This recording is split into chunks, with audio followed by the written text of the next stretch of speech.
Questa è la prima di 2 puntate dedicate all'arte di Fabio Listrani. Conosceremo 2 mazzi profondamente diversi, direi agli antipodi, ma che si completano l'uno con l'altro. Prepariamoci a un'esplosione di luce, colori e a visioni angeliche entrando nel mondo dei Notoria Tarot in Light.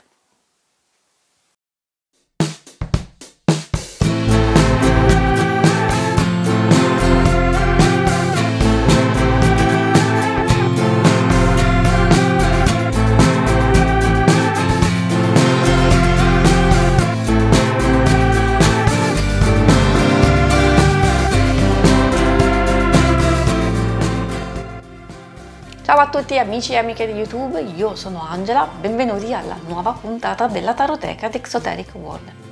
Prima di cominciare vi ricordo che cliccando in alto a destra troverete la playlist con tutti gli episodi precedenti e che subito dopo l'analisi degli arcani maggiori ci sarà uno slideshow in cui vi mostrerò tutti e 22 a tutto schermo, in modo da darvi l'opportunità di apprezzarli ulteriormente, magari facendo degli screenshot dei vostri preferiti.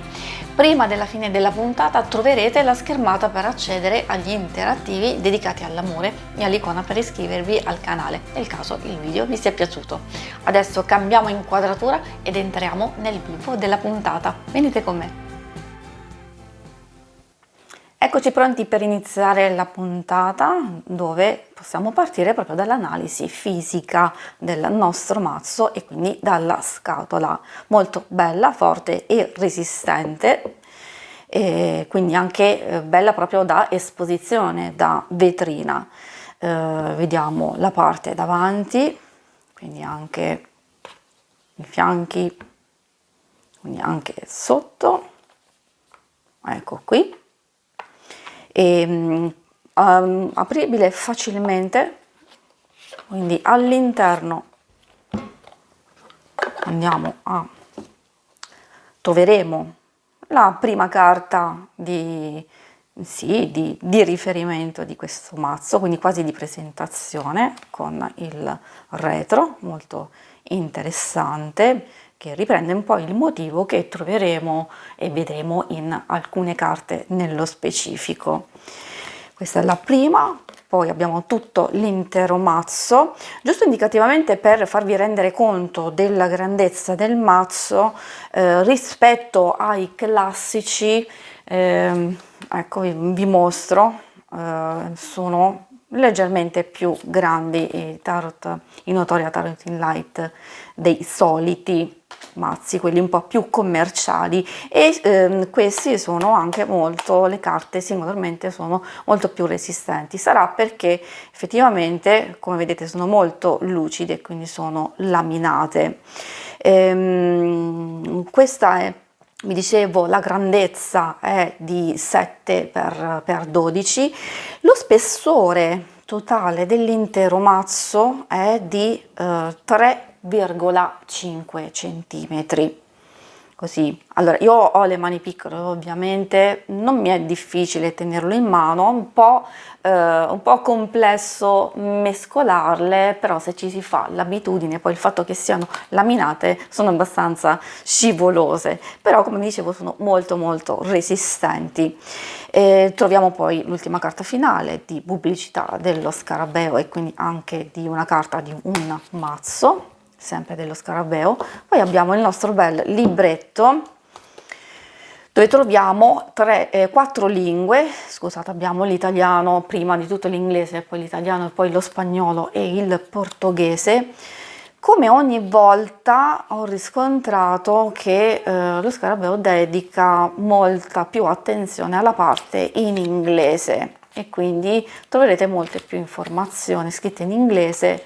Se avete delle difficoltà, sì, ci si può affidare a un traduttore oppure cercare altre informazioni, perché purtroppo nella parte in italiano è tutto un po' troppo striminzito, quindi troverete una primissima presentazione delle carte, poi andremo a vedere anche insieme la struttura di ogni carta, che anche questa è molto molto particolare, e poi singolarmente ci sono tutti i significati. Lo dico subito che io andrò ad adottare la sequenza delle carte classiche dei tarocchi, però invece qui trovate proprio nel libretto una sequenza diversa e dopo vi spiegherò meglio effettivamente le varie indicazioni. Non ci sono suggerimenti di stesa, niente, ci sono quindi giusto delle informazioni e dei riferimenti sui vari angeli, arcangeli delle varie carte, e quindi dopo effettivamente vi spiegherò per bene tutto, però come vi dicevo effettivamente è abbastanza striminzito, quindi consiglio effettivamente, se vi dovesse piacere e interessare un mazzo del genere, di andare ad integrare con altre informazioni o su internet o comprando comunque dei libri specifici. E adesso possiamo proprio partire con la visione delle carte. Eccoci di fronte ai primi 22 arcani maggiori. Come già accennato, questo è un mazzo molto speciale che è stato creato in una sequenza diversa che effettivamente troverete sul libretto, però in realtà si può seguire anche questa sequenza che consiglio io, quindi in base agli arcani, diviso per arcani maggiori, quindi i primi 22 e poi i restanti 56 degli arcani minori. Troverete tutte le indicazioni nel lato verticale di ogni singola carta, proprio sulla parte sinistra. E adesso ovviamente vediamo. Una cosa che ovviamente vi avevo anche accennato, per esempio prendiamo il nostro bel matto che è qui solo soletto, la parte del retro riprende effettivamente e graficamente alcuni angeli. Qui nella parte superiore li troviamo più o meno anche qui nella carta della forza e soprattutto nel sole, dove effettivamente, se vedete, è abbastanza simile, solo che poi è stato cambiato proprio questo bellissimo centro con questo grande cerchio rosso. Allora, prendo proprio l'esempio del matto, spero che si possa vedere bene. Nel lato sinistro appunto troviamo la prima indicazione che riguarda il sigillo dell'angelo di riferimento, poi troviamo il numero originale proprio di comparizione, appunto come nel libretto, e anche come troverete se volete approfondire l'argomento nel tretagramma. Poi non solo, troviamo il nome. Può essere un po' difficile, effettivamente, ci si deve abituare, non è così immediata la cosa. Qui troviamo proprio il nome dell'angelo, poi troviamo il numero della carta dei tarocchi e anche il nome della carta dei tarocchi, poi troviamo l'attribuzione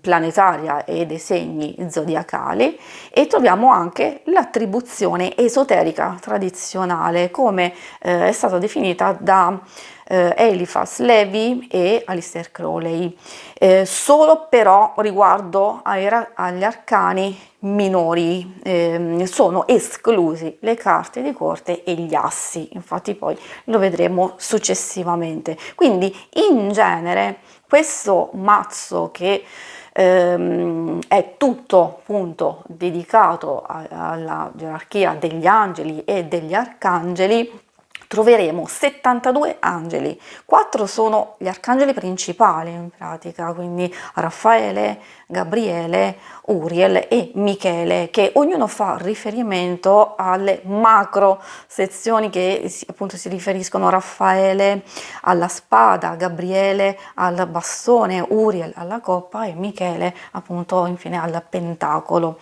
E altre due carte infine si riferiscono a Metatron e Lucifero. quindi il primo angelo caduto, mettiamo qui il nostro matto, quindi troverete queste indicazioni, come ho detto già nel libretto, però non sono così tanto immediati. Sicuramente c'è tantissimo da dire, io vi darò giusto le informazioni più importanti, perché qui potremmo stare proprio per ore e giorni. Un'altra cosa importante che risalta all'occhio è che, essendo un mazzo totalmente a sé e speciale, non segue assolutamente, quindi ci sono proprio pochissimi riferimenti ai classici Rider-Waite, e infatti lo vediamo proprio dove c'è il numero 8, qui infatti troviamo la giustizia, e al numero 11 la forza. E se volete potete fermare il video in questo momento, così potete visionarli, però vi ricordo che subito dopo c'è lo slideshow e potete osservarle singolarmente ogni carta. E adesso noi poi continuiamo con l'analisi e vi aggiungerò anche qualche altra notazione in più.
Proseguiamo il nostro viaggio con gli arcani minori, e queste sono le coppe.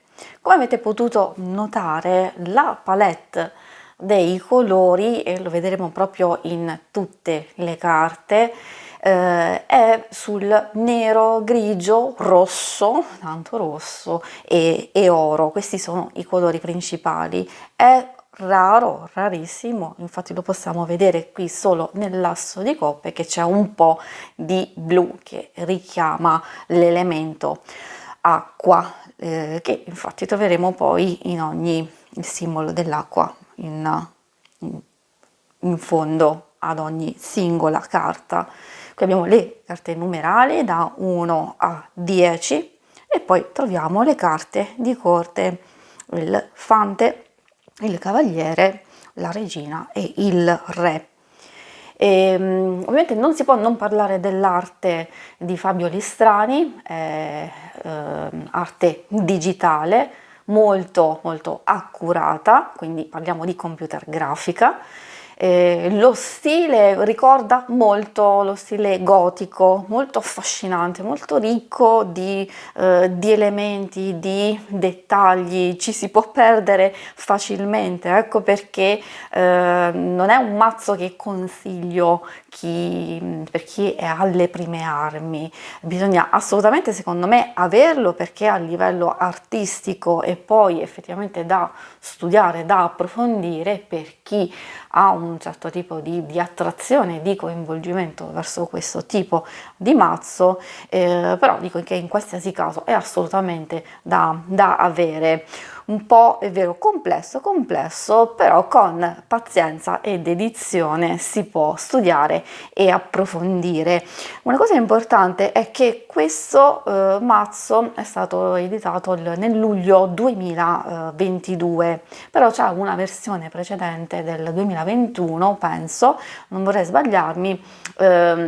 Presso Kickstarter è stato creato un mazzo speciale con un corredo di tutto rispetto, e dove le singole carte hanno un formato diverso, molto più grande. Quindi troveremo un libro esplicativo, scritto proprio da Fabio Listrani. Sono più di 200 pagine, quindi sicuramente in questa edizione speciale ci saranno più informazioni, e non solo, ci sono delle monete, se non erro sono 6, con incisi sopra i sigilli di alcuni angeli o arcangeli, una borsetta in velluto, un bel tappeto per la lettura, e ci sono anche delle stampe. Qui si capisce, si intuisce anche una parte importante di come può essere utilizzato questo mazzo, e quindi dal punto di vista ritualistico e di connessione proprio spirituale con gli angeli e appunto gli arcangeli. Adesso potete visionare le carte, quindi fermare il video, e noi ci vediamo e continuiamo il nostro percorso con gli altri arcani. Eccoci di fronte agli altri arcani minori, quindi abbiamo i pentacoli o denari, quindi qui ci sono i primi 10, da 1 appunto al 10 di pentacoli, e poi i 4 arcani di corte: fante, cavaliere, regina e re. Se avete fatto caso, effettivamente sono molto intense nell'espressione, anche nelle posizioni, quindi le figure possono dire molto, tantissimo, non solo gli elementi proprio che troviamo singolarmente in ogni carta, anche appunto la stessa disposizione, la configurazione della carta. La carta stessa è stata creata per non avere dei bordi e quindi dare un effetto scenico molto di impatto. Questo mazzo Notoria ovviamente è specchio dei Goetia Tarot, e in pratica sarebbe come un complemento che può essere usato da solo, oppure io lo utilizzo proprio insieme per sondare i meandri non solo della luce degli angeli, però anche quello dedicato alle tenebre, al buio e ai demoni, che effettivamente sono in realtà in noi stessi. Sottolineo questo perché ci tengo a fare una piccola precisazione, però sempre molto generale, perché come vi dicevo c'è tanto da dire, da approfondire. Questo è tratto dall'Ars Notoria. Poi vedremo l'altro mazzo è tratto dall'Ars Goetia, che si trovano all'interno, sono dei capitoli che si trovano all'interno dell'Emegeton.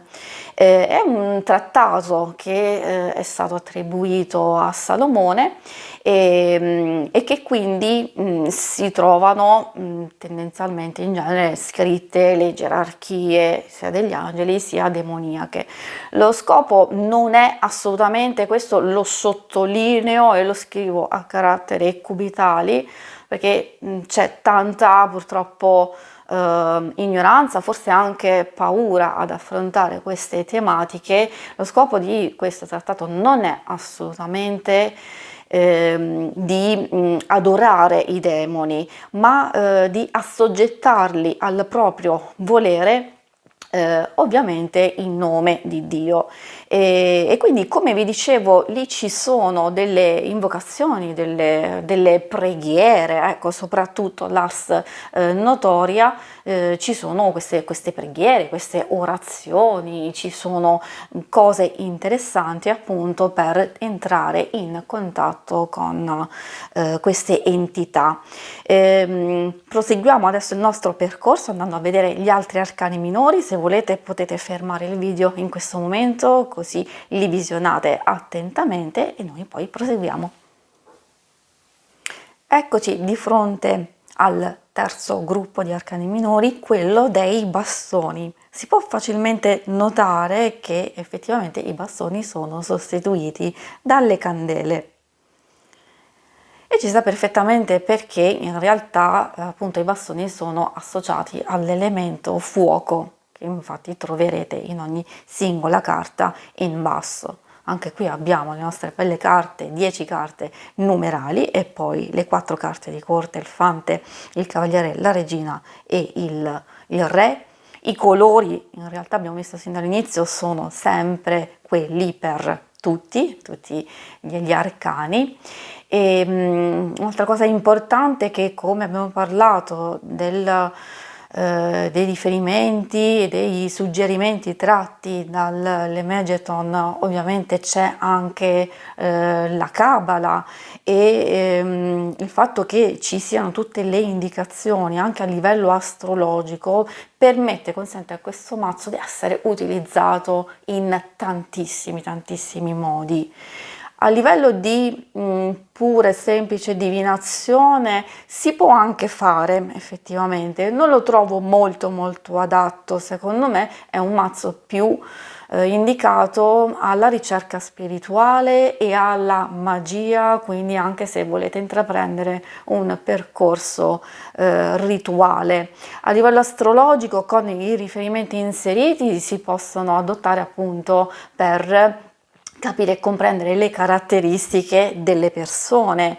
Come ho detto, non lo ritengo un mazzo adatto ai principianti, ha un linguaggio unico, speciale. Certo, si può studiare se amate un certo tipo di mazzo che è molto particolare. Vi consiglio comunque di iniziare dagli arcani maggiori, così potete osservare ogni singola carta, trarre delle informazioni a livello visivo, scriverle in un vostro quadernino. Ecco, a livello intuitivo, anche un certo tipo di lettura intuitiva che come spesso si può adottare negli altri mazzi tipo quelli Rider-Waite, ecco sì, si può fare anche un tipo di lettura del genere. A livello simbolico sicuramente, perché in ogni singola carta è proprio strapieno di simboli, quindi come vedete in realtà ci sono tante, forse troppe indicazioni e come dicevo uno potrebbe avere un po' di difficoltà, quindi deve essere compreso pian pianino, studiato, valutato e osservato.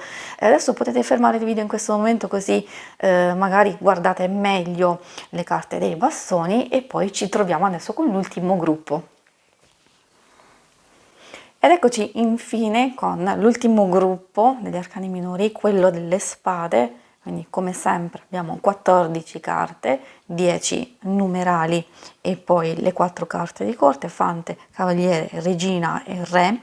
Una cosa che ho notato effettivamente è che non abbiamo a che fare con degli angeli tutti dolci, tutti belli, tutti carini effettivamente. Poi giustamente non c'è un riferimento alla sessualità, quindi distinzione maschio-femmina. Una cosa particolare è che vengono raffigurati e si nota maggiormente proprio in questa carta con gli occhi totalmente bianchi.